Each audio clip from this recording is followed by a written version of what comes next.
Awesome. Ladies and gentlemen, please welcome UChicago alum and star of Veep, Anna Chlumsky.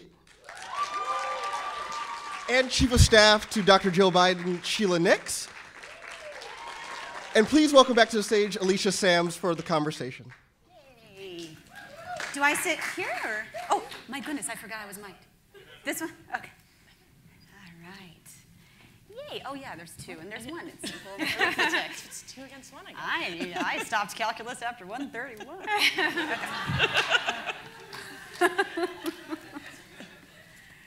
Well, welcome back to both of you, I guess. Thank you. Yeah. Thanks. So it's rare to have an actress and a real-life counterpart. So I guess my first question to get the conversation going would be, Anna, what did you do to prepare for your role?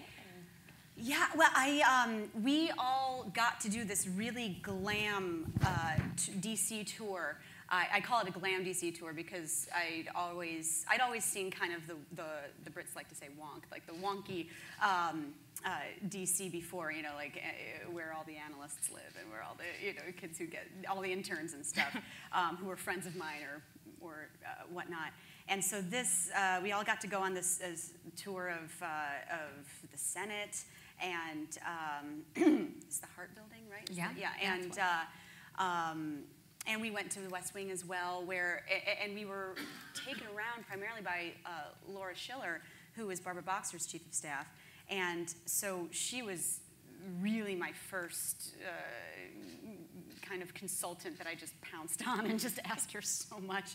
And she was so generous with her time and information. I would call her. I had the flu when we were doing the pilot, so I called her and I was like, I'm sick, so we can't meet, but please answer all my questions. And she was more than happy to. And we all got to have dinner, not dinner, lunch with kind of people who had been in our positions, and we all got to a great opportunity to just bombard people with questions. And the satire doesn't work unless we're as truthful as we can be to the real nitty-gritty. So that's important to us always. Well, I think one of the things that also makes it, like you said, the satire has to have some kernel of truth in it. And one thing that I think a lot of people don't always realize is that people in DC actually do have a sense of humor. Yes. So, Sheila, what do people think of Veep? I mean, people like Veep. I mean, there's always a lot of discussion about it, and everyone's really excited for the third season to start. So there's lots of talk about that. But I do think some of the funniest things, especially for people who live in DC, is like Jonah and his ID badge. Like people who are new wear their IDs everywhere. Yeah. People who've been there a long time never wear their IDs. So there are like really funny pieces of that I think the show gets just right. Good. Oh, it's always so. I'm going to tell Tim that right away. I'm sure he knows, but it's always really gratifying for us to hear that. That we're getting something right. So yeah, it's a blast. I mean, I know that they said something about there was a New York Times article about how now in DC people refer to people as Jonas characters. or Jan. Yeah. And definitely, I think interestingly, I think Mike is a pretty standard character too. There's a lot of people that have worked in the communication side of DC, and he kind of. You get who that is, especially right now with the generational gap. Exactly. I think I feel like Mike is kind of an unsung hero of our. I mean, we all obviously bring what we bring to the table, but I just every little bit that he does, it's so heartbreakingly lovely. I just love what he does so much. And Matt's actually from Chicago as well, so yeah, not campus, but. Yeah, I think that's something that a lot of the consultants that first came on to the project, even before any of us read it, were from the communications end, and so that was always really helpful to arm. Well, the other thing, too, I think I was mentioning to Alicia earlier, is that I think there's a lot of really funny parts in the show, but the part that DC people find the funniest might not be what everyone else finds the funniest. But when, in that episode with the hat, and then the hair's not working, and you're like, oh, that was really bad advance work, And everyone has a story like that, and the placement of the pig. You're like, who let that happen? My God. And also, and this isn't from a political mindset, but that's a testament to Armando Iannucci, and I'll refer to him as Arm all the time in case you were like, why is she talking about a body part? But he does such amazing comedy with height and, I mean, visual gags. Like, right. you know, I even noticed in this episode, especially seeing it on the big screen, you just see, like, you know, Jonah's so tall, and we're always like, so mad at him, but we're like, it's just a matter of height sometimes that he can overpower us and make us do random things. And yeah, I don't know, it's fun. Well, in the physical comedy, some of it is so funny, like those I Love Lucy moments, like with the lipstick on the, and the hat here is very I Love Lucy. Like, it's perfect, and the timing is important in politics too, like that kind of repartee, and I don't know if you ever pick anything up from watching, if you probably, I don't know, do you learn more from comedians or from politicians in your Oh, well, with this, I think we're learning more from, I mean, what I think I already know that my own craft, and so like I'm obviously learning from my cast about what we do. But as far as like anything that we really desperately want is information from watching. Julia has said that she watches C-SPAN now all the time. And, you know, she's always trying to pick things up, and yeah, we had Ron Klain visit. That's great. Set once, former chief of staff for Biden and for Gore. And I just, again, like just pounced. I'm just like, I mean, I kind of a little bit did it to you today. I'm just like, what are we doing right? What are we doing wrong? But yeah, so I think that there's a little bit more of like a thirst for the real knowledge and what we don't hear about, because, you know, politicians and the staff who are visible need to be on somewhat good behavior when they're around cameras, or they at least try to be, right? Mm-hmm. Yeah. So, yeah, what Arm and all the writers and what we're all interested in is what happens when the cameras aren't around and what the messes are. So. Well, and I think the character of Amy you play really well in the terms of the balancing, you know, and like when you get really involved in an issue and when you say, you know, Mike, go deal with this, yeah. or, you know, Dan, go, and you have to do that as a chief of staff. You can't really do all of it, right? So you have to kind of push some of it to the right roles, and that's something I think the show gets right. Good. I'm so glad you say that, because that's something that's always really important to me. Is, you know, when the first season came out, people would refer to Amy as an assistant or as as an intern or something, and I'm just like, no. I'm like, she's the boss. Like, she's like, you know, Amy's younger than we normally see, but she. Yeah, I mean, what I always say is she's the CEO of the Selena Meyer company. That's right. And so you'd be the CEO of the Jill Biden company. Right. And that's, you know, it's you're leading people. You're a manager of people. So. And there are all the different pieces that on the show that you deal with, you know, when there's an interaction with the family or interaction with Congress, or, you know, that's all real, and that's all the pieces that kind of come into any Wednesday. Yeah, sure. And constantly triaging. I mean, and using your phone as like this. And I love, you often have this expression of like, I got to deal with this, but what's coming next? Yeah.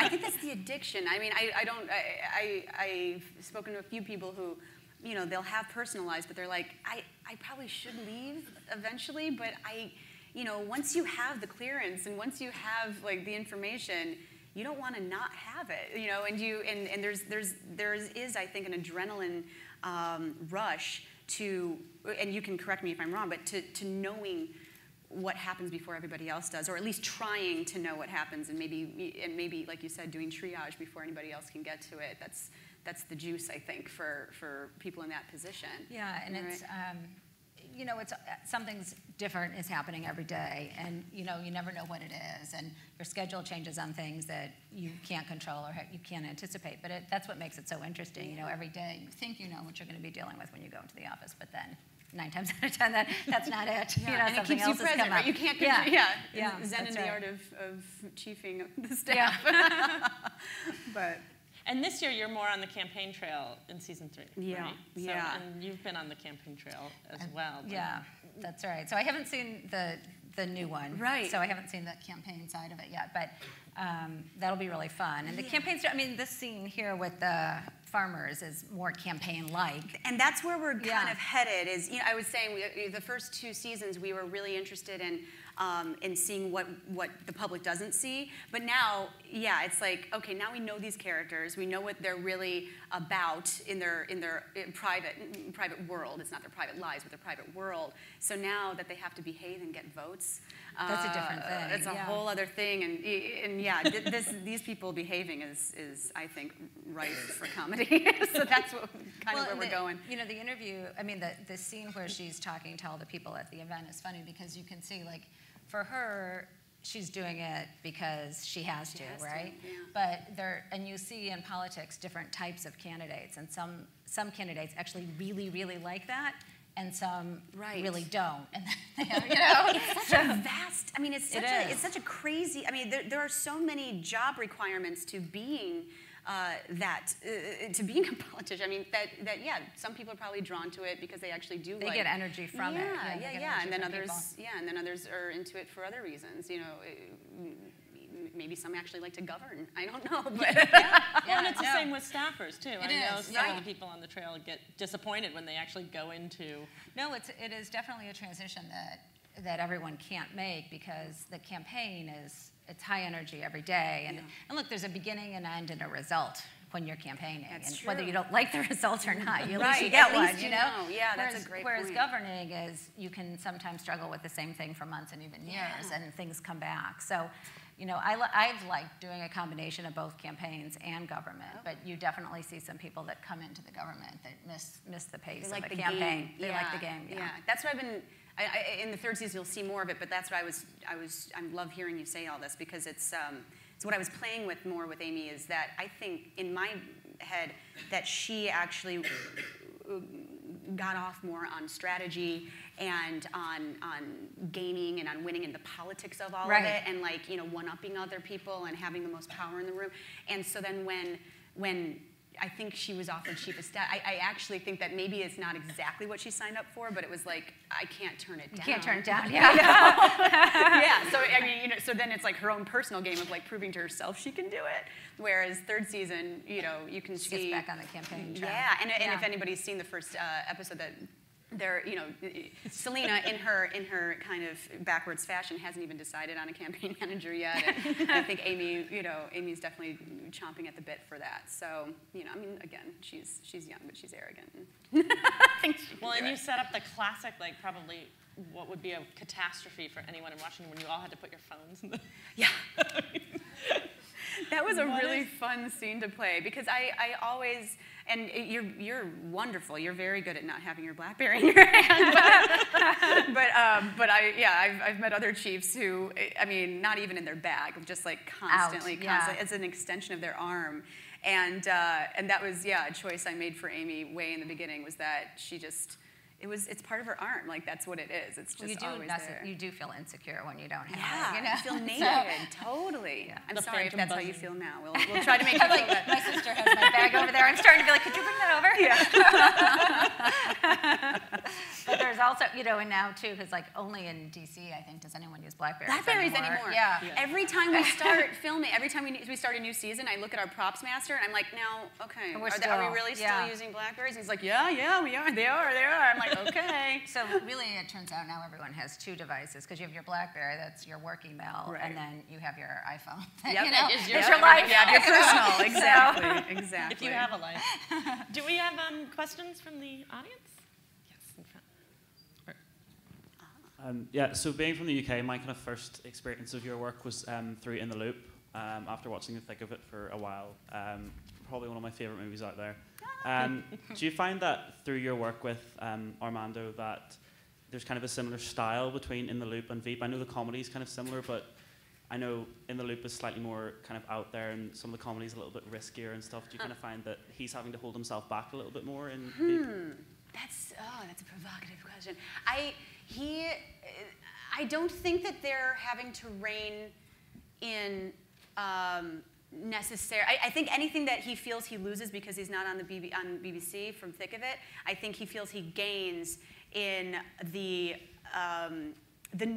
scale of our characters, because Thick of It is more of kind of mid-level ministry, right? So that was one of the things I think was so exciting.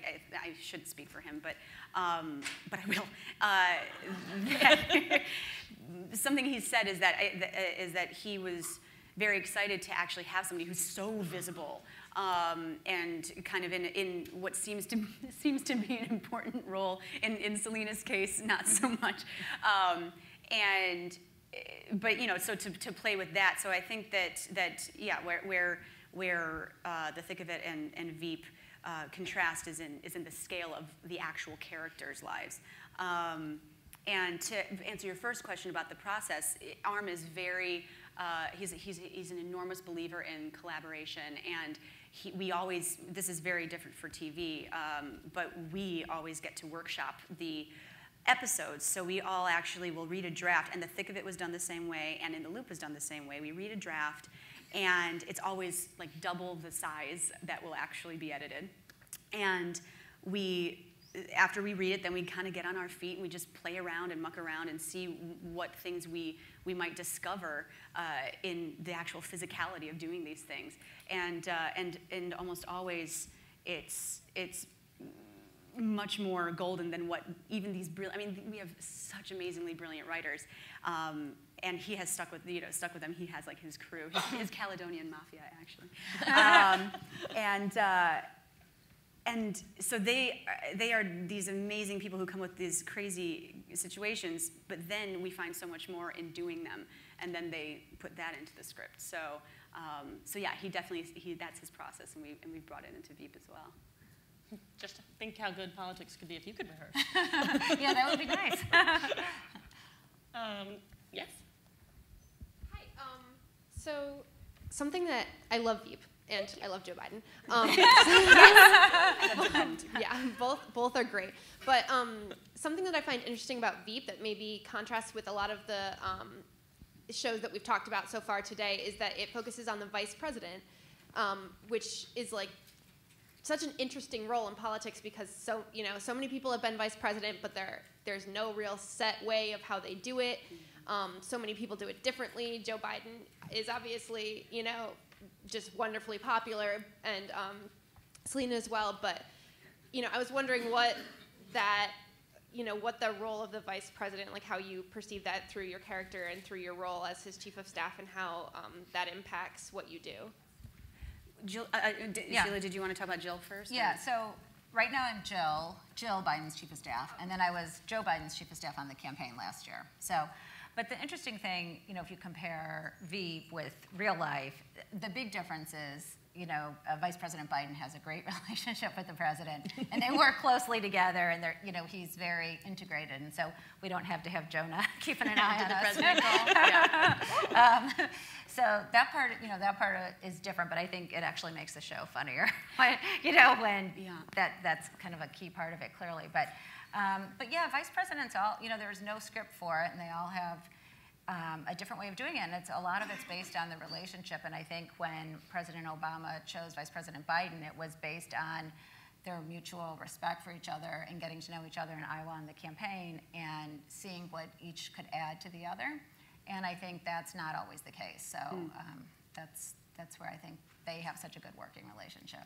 Yeah, and also I know that when they were creating Selena, that was certainly something that they were intrigued by, and also very inspired to figure out. Well, yeah, vice presidents and presidents run the gamut for their relationships. So it's so wonderful, and I think the country benefits from Vice President Biden, President Obama's relationship, and them having such a symbiotic dynamic. But yeah, there have been administrations where it hasn't been such. Right. And the comedy is way better the other. Yeah. Exactly. So we have time for one more question. Yes. Great. Thank you very much. So I love Veep, but I actually think one interesting thing about Veep as compared to maybe Scandal or House of Cards, maybe a little so with West Wing, is it kind of seems to hew close to reality. And I was wondering whether you think that the nature of comedy in either Veep or Alpha House allows them to stick a little maybe truer to where Washington is, whereas the drama in a Scandal or a House of Cards kind of forces what are maybe even more comical turns. Yeah, I think that something that we're all really aware of on the show, especially now that we've done our third season and we've gotten to see what DC in general think of it.